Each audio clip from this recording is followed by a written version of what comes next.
Bismillahirrahmanirrahim. Assalamualaikum warahmatullahi wabarakatuh. Jadi untuk kali ini saya ingin membuat review. Saya ingin membuat review tentang perlawanan akhir Liga Juara-Juara Eropah yang mempertemukan dua gergasi EPL, iaitu Manchester City dan juga Chelsea. Chelsea gergasi EPL lah. Okey, ada segelintir ataupun peminat-peminat bola sepak yang menjangkakan perlawanan kali ini akan menjadi hambar seperti mana yang telah berlaku pada 2 tahun yang lepas, yang menemukan antara dua pasukan dari England juga, iaitu Liverpool dan juga Spurs, yang akhirnya berkesudahan Liverpool menang. Kali ini kita ditampilkan dengan permainan atau perlawanan yang begitu menarik dan tak hambar, kan? Satu perlawanan final ataupun perlawanan akhir yang begitu mendebarkan, yang mana kita menampilkan dua pasukan yang seimbang, yang kedua-duanya mampu untuk menjuarai Liga Juara-Juara Eropah kali ini.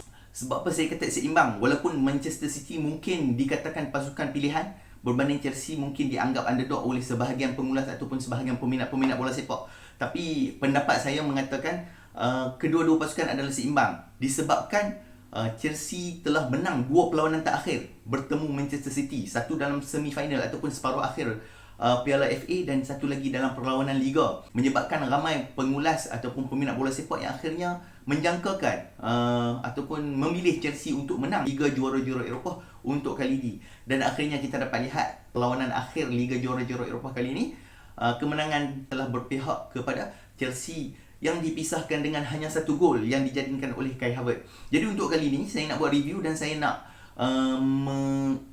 membincangkan ataupun membawakan yang pendapat saya faktor-faktor yang memberi kemenangan kepada Chelsea. Kedua-dua pengendali pasukan iaitu Pep Guardiola dan juga Thomas Tuchel masing-masing telah menampilkan pemain-pemain yang terbaik diturunkan, dan pada pendapat saya faktor pertama yang menyebabkan ataupun menjadi punca kemenangan Chelsea adalah kehadiran ataupun dengan adanya satu susut tubuh yang hebat yang akhirnya telah menang ataupun telah dinobatkan sebagai pemain terbaik perlawanan akhir, iaitu N'Golo Kante. Yang mana N'Golo Kante ni bukan takat perlawanan akhir ni dia menang ataupun dia dapat pemain terbaik, malah dalam perlawanan separuh akhir yang pertama dan separuh akhir yang kedua menentang Real Madrid, dia telah dipilih sebagai pemain terbaik perlawanan. Jadi hat-trick dia, separuh akhir 1, separuh akhir 2 dan juga perlawanan akhir. 3 kali berturut-turut dia menang perlawanan ataupun pemain terbaik perlawanan. Jadi N'Golo Kante merupakan pemisah antara kemenangan Chelsea dan juga Manchester City pada pendapat saya, kerana dia telah menguasai kawasan tengah. Dia ada kat mana-mana. Dia macam City tengah serang, tiba-tiba dia muncul, dia pintah, dia rampas bola, kan?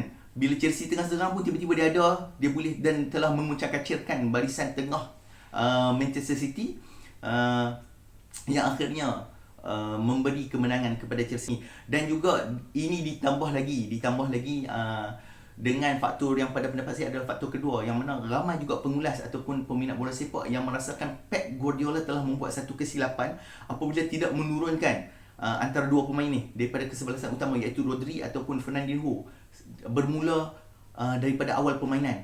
Fernandinho hanya dimasukkan pada pertengahan perlawanan, yang akhirnya memberi kelebihan kepada Chelsea disebabkan oleh tiada orang yang dapat menjaga ataupun mengawal di hadapan barisan pertahanan Manchester City, yang menyebabkan Chelsea mudah untuk memintas ataupun mudah untuk menewaskan barisan pertahanan Manchester City dan akhirnya menjaringkan satu gol, iaitu gol kemenangan. Jadi mungkin Pep menampak sesuatu untuk diubah sebabkan kekalahan ataupun dua kekalahan sebelum ni, tapi ramai yang mengatakan pencaturan Pep kali ini mungkin tersalah dan memberi kemenangan sekali lagi kepada Chelsea. Dan yang ketiga, faktor yang ketiga ni mungkin ada yang bersetuju dengan saya, mungkin ramai yang tak setuju juga, sebab saya merasakan antara faktor penting yang memberikan kemenangan pada Chelsea adalah Thomas Tuchel terus memberi kepercayaan kepada Timo Werner.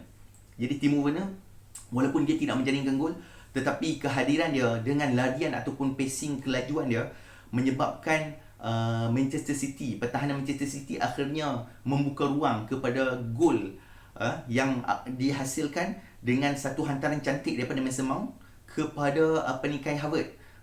Hantaran cantik ini tak berjaya dipintas oleh pertahanan Manchester City. Sebab apa? Sebab larian yang dibuat oleh Timo Werner telah membuka ruang pada Kai Havertz untuk mengalahkan Ederson dan akhirnya menjadikan gol kemenangan.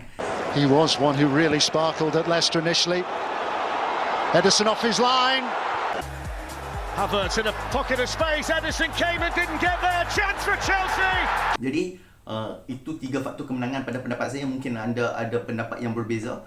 Tak ada masalah, anda boleh kongsi dengan kami. Dan cuma saya merasakan kemenangan Chelsea ini mungkin sedikit sebanyak ada keburukan sikit, sebab ini adalah satu pasukan muda yang saya takut mereka hilang keinginan ataupun kerakusan untuk menang kejuaraan-kejuaraan seterusnya, sebab pasukan muda ini telah pun menjuarai Liga Juara-Juara Eropah. Jadi mungkin lepas ni dia hanya perlu mengejar untuk menang EPL, dan nak menang apa lagi, semua dah menang kan. Kita mengharapkan mereka terus laparkan kemenangan-kemenangan ataupun kejuaraan-kejuaraan yang seterusnya. Sekadar itu dulu untuk kali ini. Kita jumpa lagi dalam review ataupun pembincangan yang akan datang. Assalamualaikum.